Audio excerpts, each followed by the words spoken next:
Welcome back to Studio K. I'm sitting here with Cody Steinmann of the Cody Steinmann Trio. How you feeling, Cody? I'm good. How about you, Eli? I'm doing great. I'm doing fantastic. Thank you so much for coming in. I have to say that right away. First of all, can you introduce yourself, your instruments, and then your bandmates and their instruments, please? Yeah. So I'm Cody Steinmann. I play guitar, and I compose all the music for this group. Other than when we were playing public domain pieces, which we didn't do anything today. Today we had Kevin Washington on drums. On all the recorded music, you'll hear Abenet Berhanu. But you know, I need a bad cat to play drums to play this music right. So you know, if Abenet can't make it, Kevin, who's a close friend of mine, and also someone who's done a lot, for me in the music scene here, is always right there for me. And then my good friend, one of the people who hooked me up with one of my first gigs here, actually with the Sightless Quartet, was Chris Bates, and Chris Bates has been with the trio now since the invocation of this group. So Awesome. I'm just honored to have them. Yeah, it's a great group. It's a super group. We'll get into the Sightless Quartet later. I want to talk about that a little bit. But before that, let's talk about what we heard today. So you started things off with Psydoc, correct? Yes. Okay, cool. Tell me about the name of that track. That's a name, correct? Yeah, Psydoc's the name of like my evil alter ego. Oh, interesting. Yeah. Like I kind of have like my Super Saiyan form alter ego, which is Code 7, which is my producer name, spelled C0D37. There's a space before the 7, but whatever. And then I got my super evil alter ego. I call Psydoc.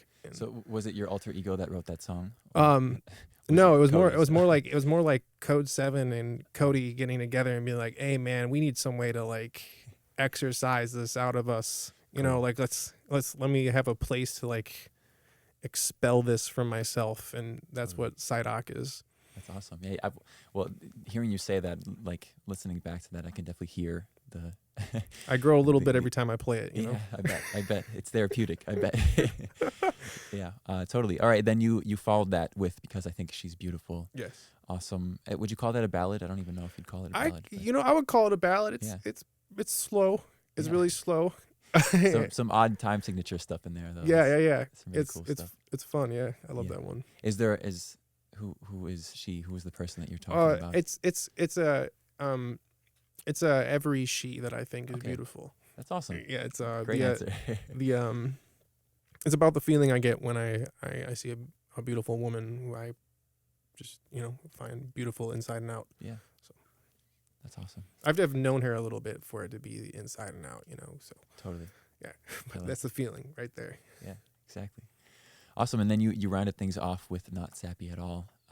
That one's been out for me. So all of these have been released in the last couple years, correct? In the past year. In the past year, yeah.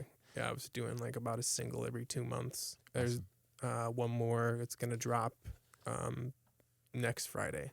Okay, and are these in preparation for a larger project, or do they exist on their own, or? They exist on their own. Okay.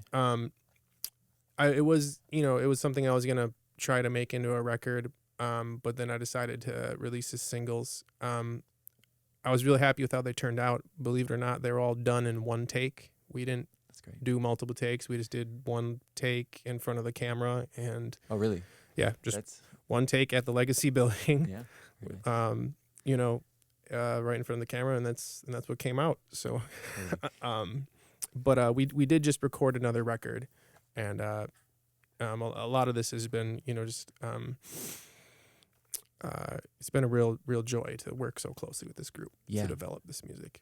Are you a one take kind of guy? Are you like Thelonious Monk in that way? You like to just... I like to. I think that's part of the tradition of this music to some extent, is to have it be very live and improvised. It's not, as the tradition developed, there were different recording techniques and things, and different sounds, but specifically for the trio, I wanted to have that kind of raw sound. This latest time we were in the studio, we did do multiple takes, but that's just because we had we had the time to do it. Yeah. And we still kept a bunch of stuff that was just first takes, because that's, you know, there's something about the first take. That's where the energy is, you know, and that's what I'm trying to capture. That's great. Yeah. Awesome. Well, I'm curious about kind of your origins as a musician and how you ended up in the Twin Cities, because I know you went to school out in Milwaukee, correct? Yes. And so how did you make your way out to the Twin Cities? So I had been friends with a cat who was playing in Bon Iver and has done stuff around here. With he was part of a jazz group called Courageous Endeavors, and that was Nelson Devereaux, saxophone player. Cool. And through him, I had met Miguel Hurtado and Joe Strand and Brian Courage, and it seemed like there was a really cool thing going on up here for original music, which is really what I want to do. And I decided that, you know, I would make the move, and I was really fortunate to meet both Javier Santiago and Chris Bates and Solomon Parham right when I moved up here. Wow. And was that at really jam sessions, or how did you meet him? So the first day I started working on moving up here was like one of the days of the Jazz Fest, and I was hanging out with Nelson, and he had a gig for that session, the Solomon session at the Jazz Fest, and he told me just to come with, and then I met Solomon, and Solomon's like, "Well, you're the guitar player on it now," and I just my first time up here, I was playing on the Jazz Fest, just playing with Solomon's group. Incredible. So, yeah. Wow. Speaking of the Jazz Fest, it's coming up. Are you playing at it next weekend? I'm not playing at the Jazz Fest next weekend. Cool. Have you, I mean, you had with Solomon that one time, but have you as the Cody Steinmann Trio in years past, or Sideless Quartet? I did it as the Cody Steinmann Band. I was doing a headlining set, not last year, but the year previous to that, 2 years ago. I did it with the Cody Steinmann Band, and that was some of the stuff with the trio, but we were playing standards, and I had Fode Bangura on djembes as well, and it was fun. Definitely. That's awesome. Well, so tell me about the Sightless Quartet. How did that come together? And was that soon after you came to the Twin Cities that was put together? And who's in the Sightless Quartet, by the way? So the Sightless Quartet, the main cats are Graydon Peterson on bass, myself on guitar, Joe Strand on piano, and Ben Ehrlich on drums. They're the ones who've been the most consistent and put in the most work into the music. I see. The first invocations were with different members, but it was a group that I put together right when I moved up here. As the first original group. I composed, other than like 2 songs for that band, I composed all that music in 1 week. Wow. I just I talked to Chris one day at Jazz Central, and I was like, I would like to present a group of like this metal jazz fusion idea I have.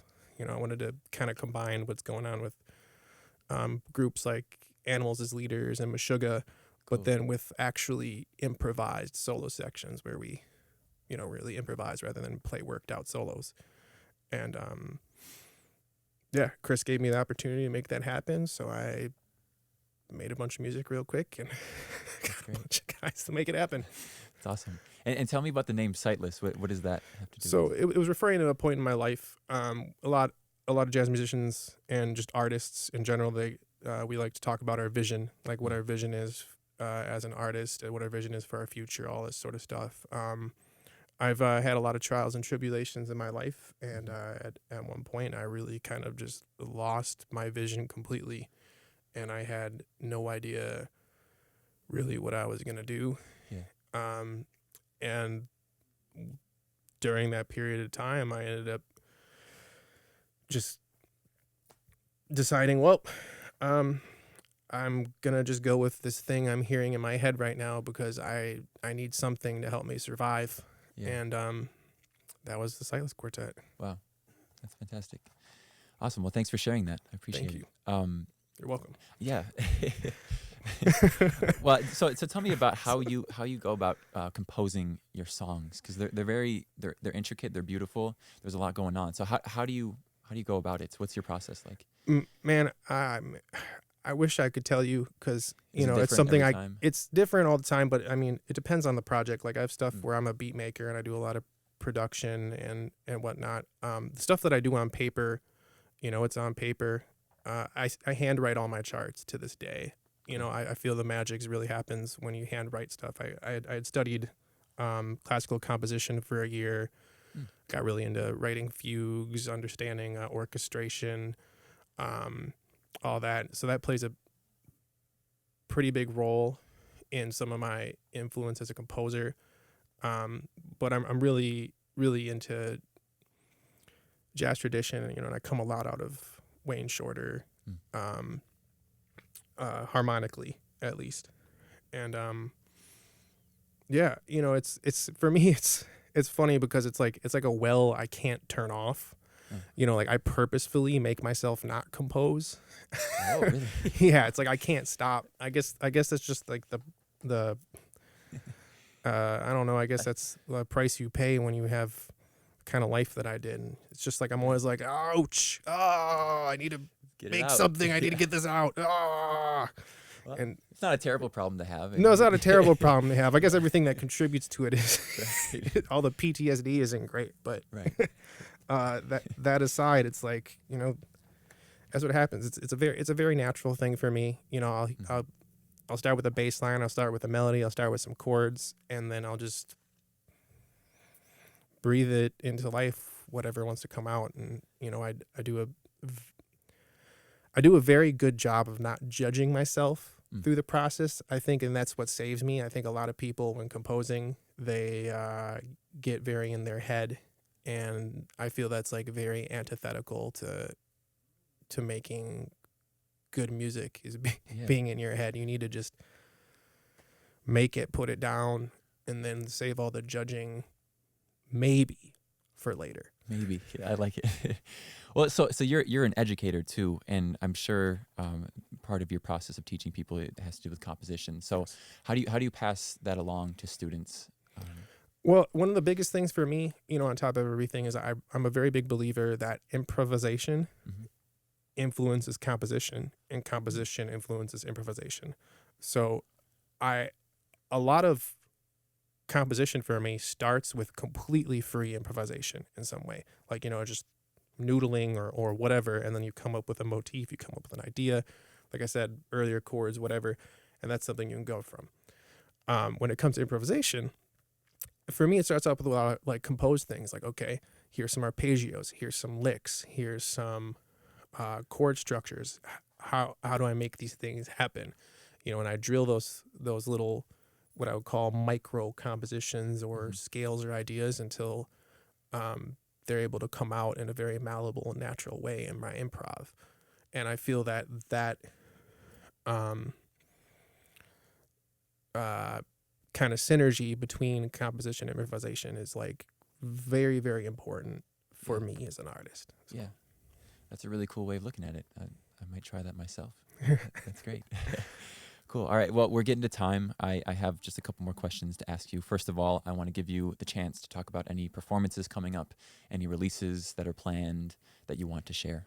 Yeah. So I kind of have 3 projects in the books right now. I got what'll be coming soon is I have a release next Friday, which is the last of the 6 trio singles, and it's a second take of Not Sappy at All. So we did do a couple takes. That's the only one we did multiple takes of. Everything else was a 1 take. And again, there's still 1 takes all the way through. Nothing cut and pasted, anything like that. Yeah. Then I have a performance with a video game group that I'm part of called Custom Controller with Pete Hennig, Graydon Peterson, and Ted Godbout, and we're playing July 16th at KJ's Hideaway. What kind of video game music are you playing? We're playing some Mega Man. We're playing some Donkey Kong Country. We're playing this one from Contra, some Rad Racer, a lot of the old school stuff. Yeah, cool. And then I do have two projects of mine ready for release. I got some new Code 7 stuff that'll be coming out that was produced by myself and Javier Santiago. And Deshaun Jones plays on some of that. Solomon Parham plays on some of that. And 2 rappers from North Minneapolis, good friends of mine, Ben Sap Grimm and Israel, rap on a couple tracks.